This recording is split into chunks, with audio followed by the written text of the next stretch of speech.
Hi there, and welcome to this week's edition of 1080's Career Insights. So today I am joined by Katherine, Lambert and Kris Thorne, and we're going to be talking to you about what to do when you get more than one job offer.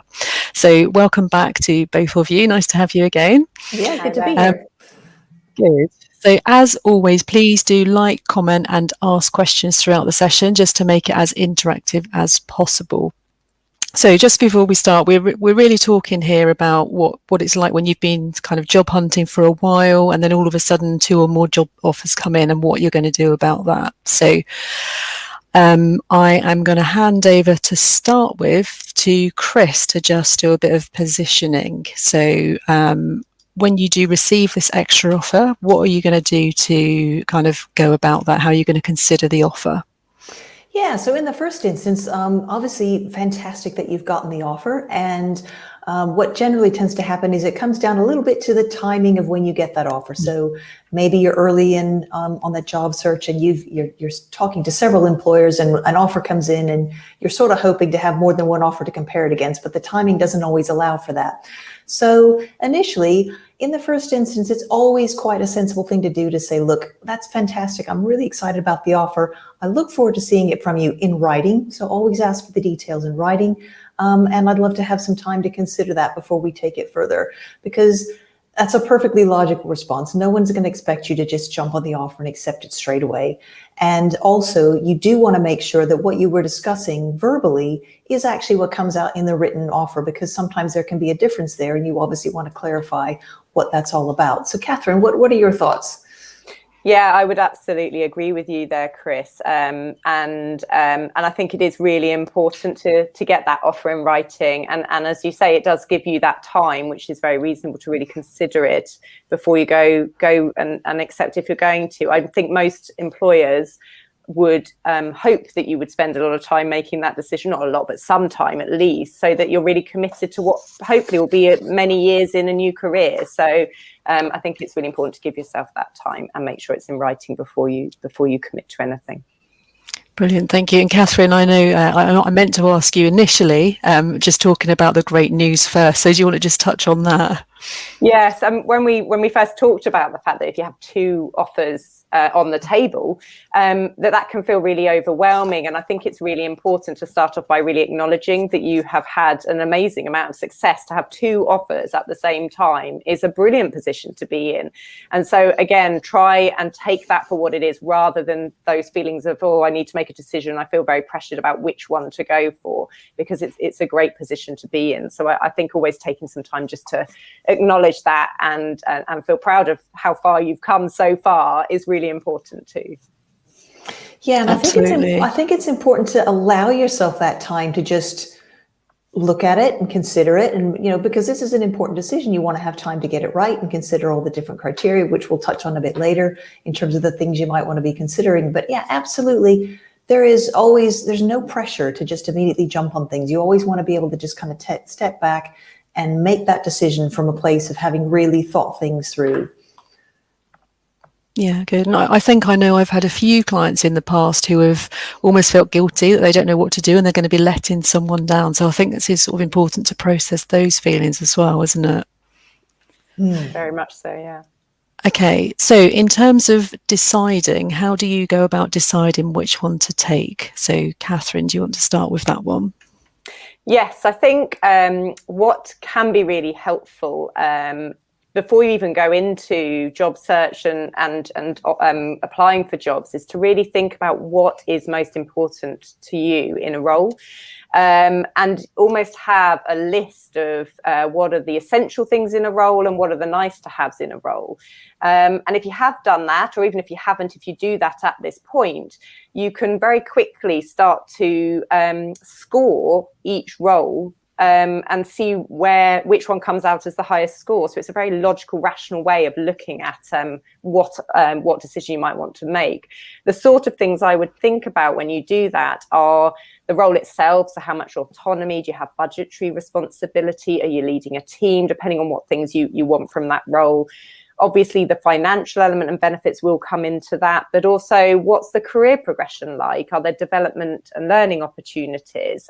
How flexible is the role from what you can ascertain? Is it the sort of sector you want to work in? What's your manager like? So all of those things I think should be part of your decision-making process, and allows you to very objectively score the two and see, as I say, you can get to a numerical number as to which comes out highest. And then the other thing I always suggest doing at that point is then just feeling how you feel about it. Because if you start to think, oh, actually, I really wish the other one had come out higher, what we're doing is moving from that rational, logical thinking part of our brains to our gut instincts. And sometimes that's telling us something too. So paying attention to that once you've done something quite objective, I think can also help you make your decision. Yeah, and I just touching off the back of that, Katherine. Yeah, I think those are all excellent points. And when I work with clients as a career coach, that's exactly what we do initially. Is we help people to get clear on, I call it your criteria, your career criteria. What is it that you need to have from this next role in order to feel happy and satisfied there? So, starting by getting clear on your values and what's really important to you, and what are your strengths and how can you best use those in the role, and all the fantastic things that Katherine mentioned in terms of the progression and the team and the leadership and who you're working with. And, is it a stepping stone? Maybe there's a progression there, and maybe it's not the role you want to end up in ultimately, but it could lead to other things. Or, perhaps it might even be an interim role that it gives you an opportunity to explore a new sector or a new company before you decide to commit to a full-time, long-term contract with them. So it's all important stuff to know. And I guess the other thing I would just throw in is do your research, know what expected salary ranges or compensation or, different things are on the table for your sector and these industries. And there's some great places you can find that out on LinkedIn, or I think I saw a great site for Indeed has a salary checker, and know what it is that you want from the role before you go in, because there's no point even getting to the point of considering an offer if it's the wrong role in the first place. Yeah, and I think going back to your point, Katherine, about gut instinct, I did have a client who did accept a role, but then actually the day before she was due to start, she'd had all of her kit delivered, but she just felt something wasn't right. So, and that definitely went back to gut instinct. She couldn't put her finger on it because on paper it was perfect, but there was just something that wasn't quite right. So she ended up getting all the kit returned and felt quite embarrassed. But I guess the thing is, it's better to do it then than to start. Yeah, absolutely. But it is important to listen to that as well. If there's a little something in the back of your mind saying, oh, there's something not right here, it might be just trying to tune into that a little bit, because it's telling you something that perhaps isn't there on paper. Yeah, absolutely. I do think it's worth paying attention to it. Yeah. Okay, so we're going to talk a little bit about negotiation now. So if you have got two offers, you might want to be looking at negotiating. So how do I negotiate the offer? And kind of following on from that, should I mention the other offer? So Kris, would you like to start on that one? Yeah. So firstly, it's important that you do negotiate the offer. I saw some interesting statistics by Indeed. Something like 58% of job seekers don't even negotiate an offer, but yet over about 70% of managers would expect you to come back and do some negotiation on the offer. So it's always worth negotiating and having a go. Don't negotiate just for the sake of it. If you're genuinely satisfied with the offer, then by all means decide and go ahead and take it. But if there's aspects of the offer that maybe this isn't quite what I hoped or expected, then by all means negotiate it. So in the first instance, what we just talked about previously in terms of know what it is that you want from the offer. So obviously that way you're in a position to ask for specific elements. Be able to demonstrate why it is that you feel maybe your years of experience or the results you've achieved or some of the qualifications that you have put you in a position that you feel that you're maybe at the top of a salary range as opposed to the bottom of a salary range, and be able to explain how you can add additional value to the organization as to why you feel you're worth different levels of compensation, particularly salary. But salary isn't the only thing that you can negotiate. You want to look at the whole package, because there's a myriad of benefits that we can be talking about. So pension contributions, relocation, personal development and training. Flexibility is key right now. Obviously, remote working is at the forefront of a lot of people's minds. So that's definitely something to be negotiating. And the CIPD is working to get some legislation passed where people will have the right to flexible working options from day one of a job, which is great. And there could be numerous perks in terms of, say, gym memberships or access to different membership sites, or all sorts of different elements there that you might want to be considering alongside the salary, the benefits. Health benefits is another one. Sometimes you may not be covered for health insurance for a period of time when you join the organization. So they're all things to consider. Now, once it is you've decided what it is that you want to negotiate, be prepared to present all those up front, clearly, succinctly, with an explanation as to why you feel that you are worth what you're asking. Be clear about all the different elements. Don't just negotiate one element and then the next, and then the next. Put everything out there up front. Make it clear which one is the most important. Also, if you do have multiple offers, yeah, sure, mention them, but don't overplay that. If you're serious about this company, make it clear that you'd be happy to work for them under these conditions. This is what you're looking for, but don't overplay it too much, because if they feel like you're too much in demand, they might think, well, what's the point? We're not even going to have a chance of getting them anyway. So why go to bat for them? And don't give them ultimatums. Or if you're given an ultimatum, just kind of brush it aside and move on to something else, because what often happens is people will make an ultimatum and then perhaps they retract it later and it's a bit difficult. So don't make a big thing of it, but don't really lay it on too heavy. Katherine, what would you add? Yeah, I mean, I think all of your points are great and really helpful in terms of negotiation. I think there's something around how you negotiate. So really thinking about, firstly, who are you negotiating with? Because if it's directly with your manager versus an HR representative, it may be slightly different conversations. You may not be talking to the decision maker. So thinking about that as well is important. But I would always try and do negotiations over the phone rather than via email.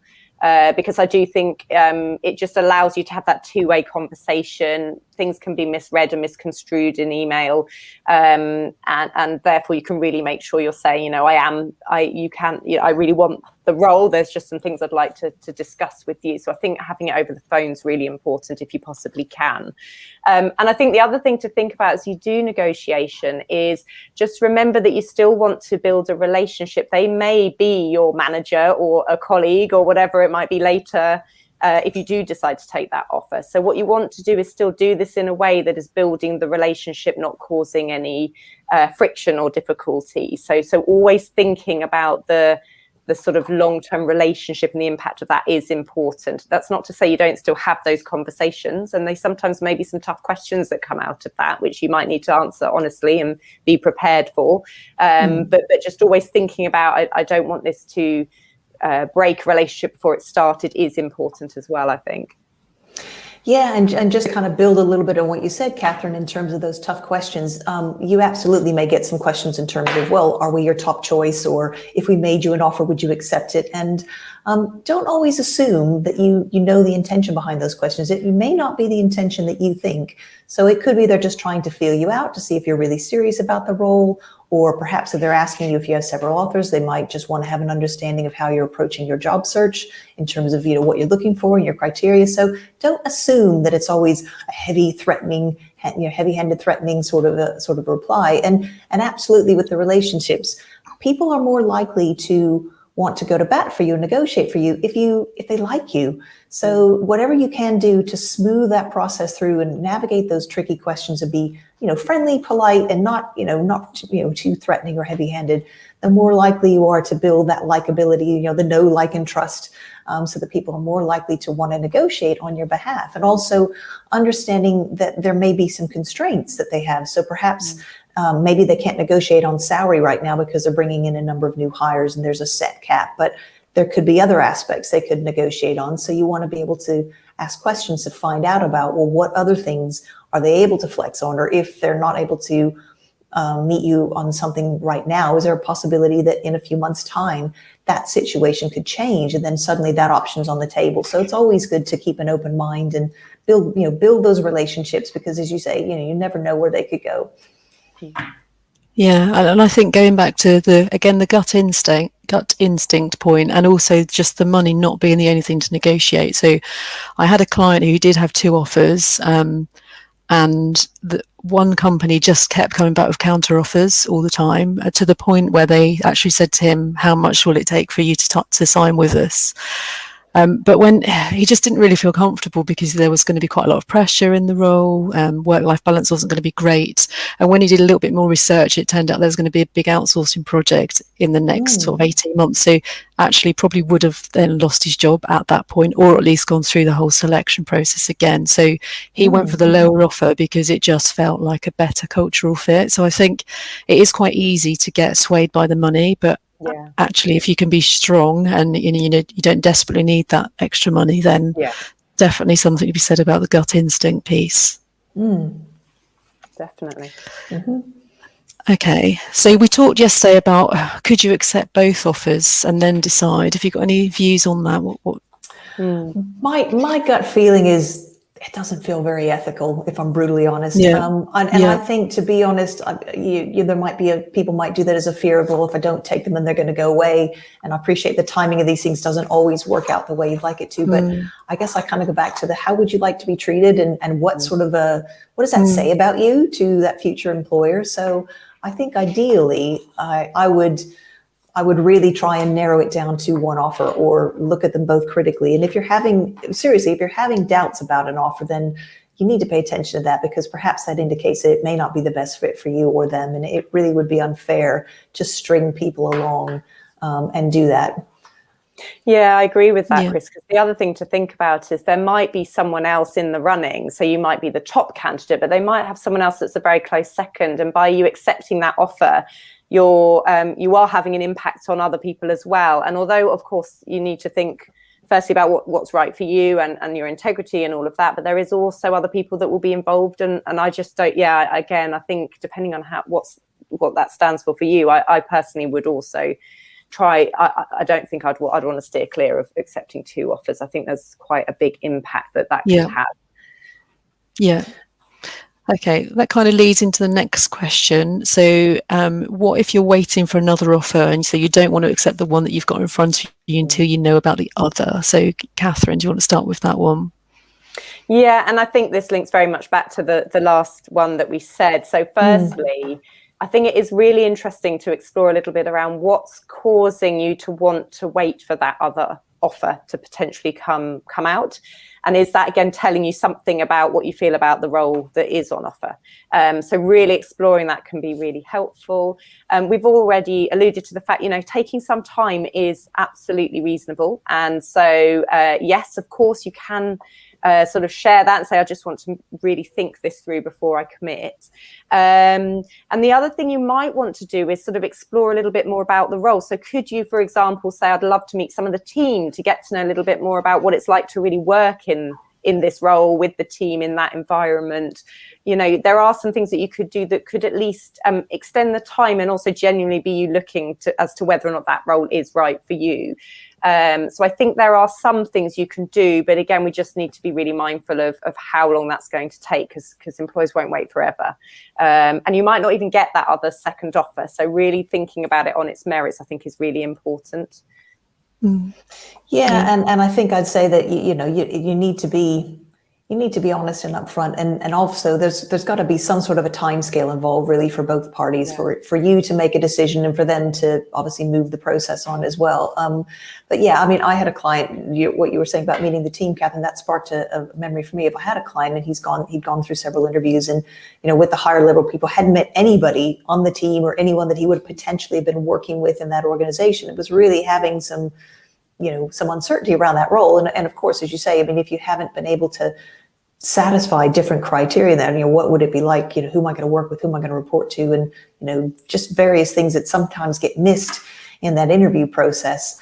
Asking for the opportunity to do that, I think, can really give you a lot of peace of mind and really help you and them to see if you're the right fit. Yeah, definitely. Yeah, that's good.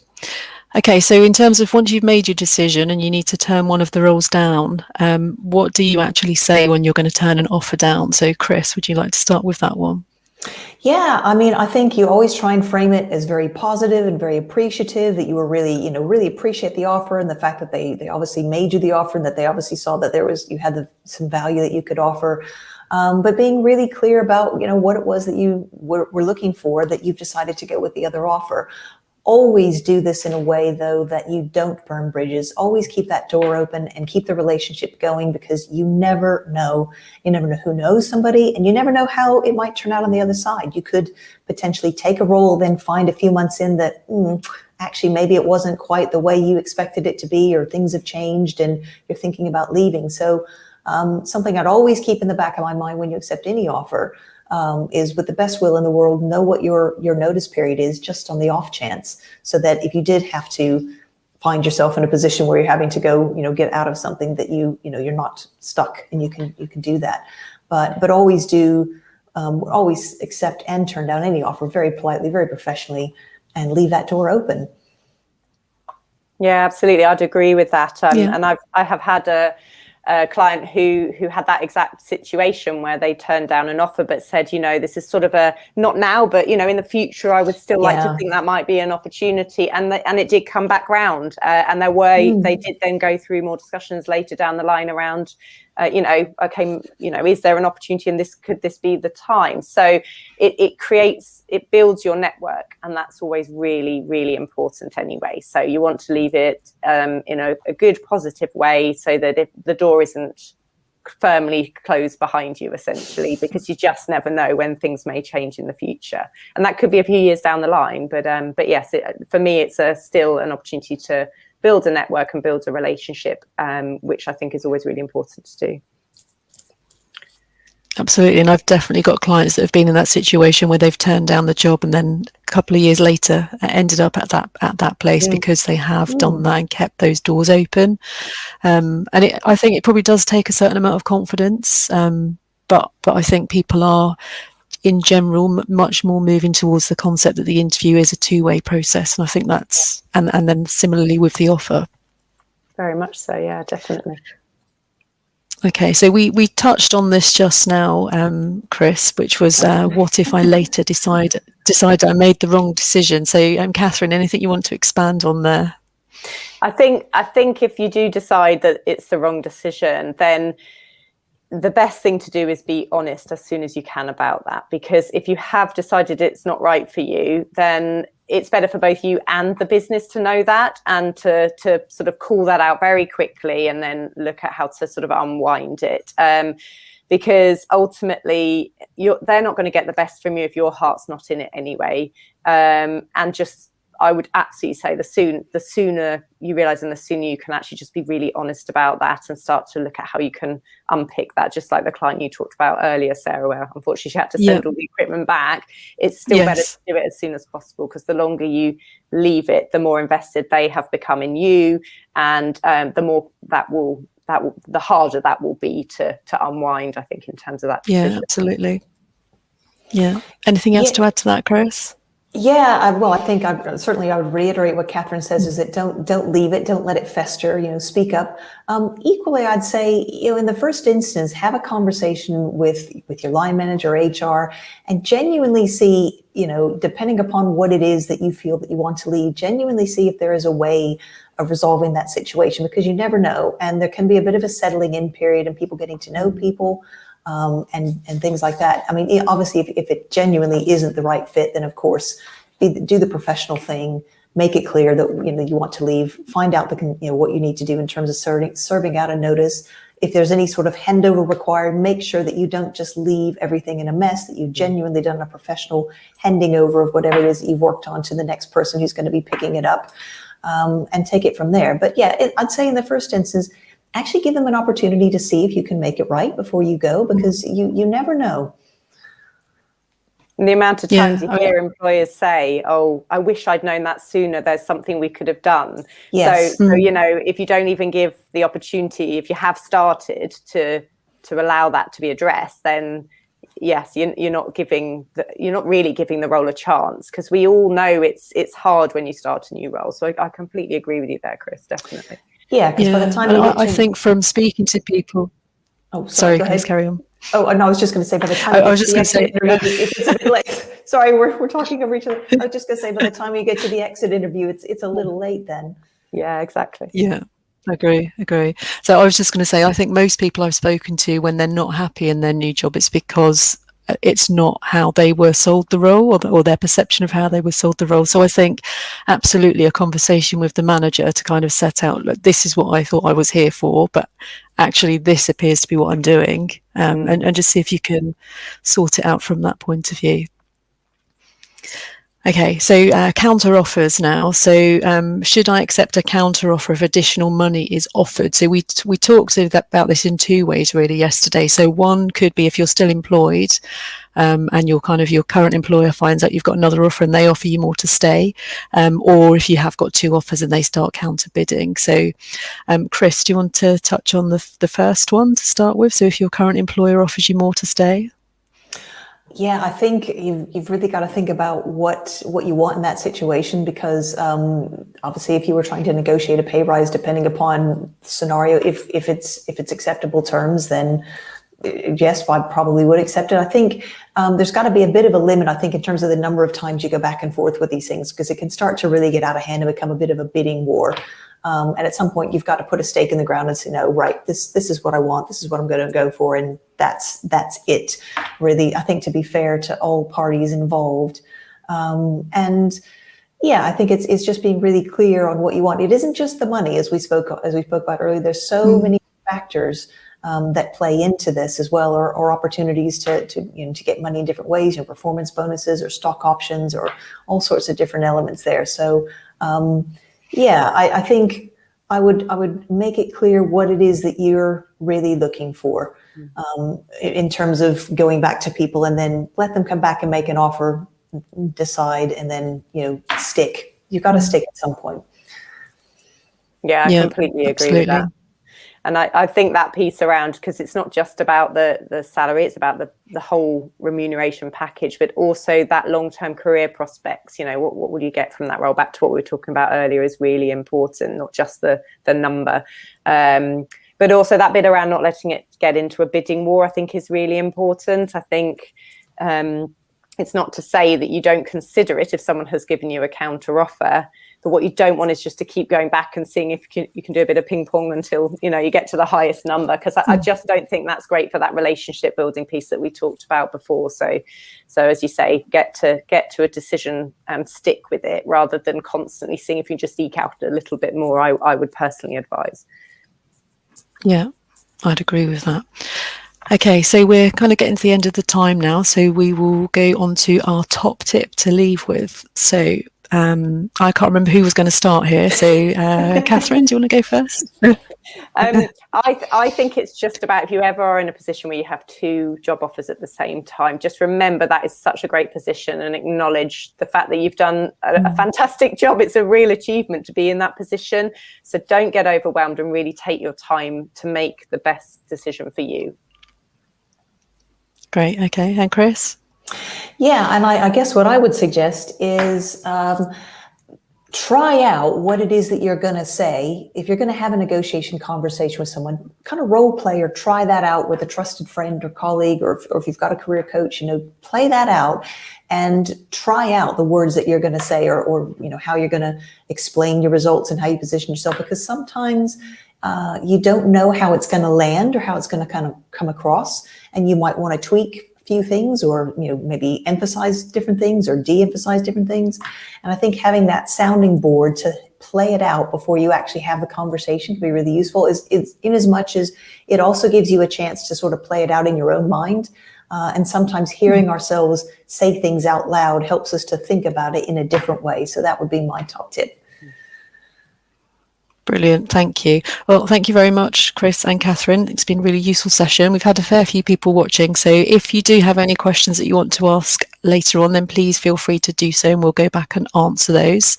And next week, I am going to be back talking about strengths-based interviews with Claire Endicott and Alison Ainsworth. So look forward to that. So thank you again, and I will end the broadcast now and see you next week. Thank you. Thanks. Bye. Bye. Bye.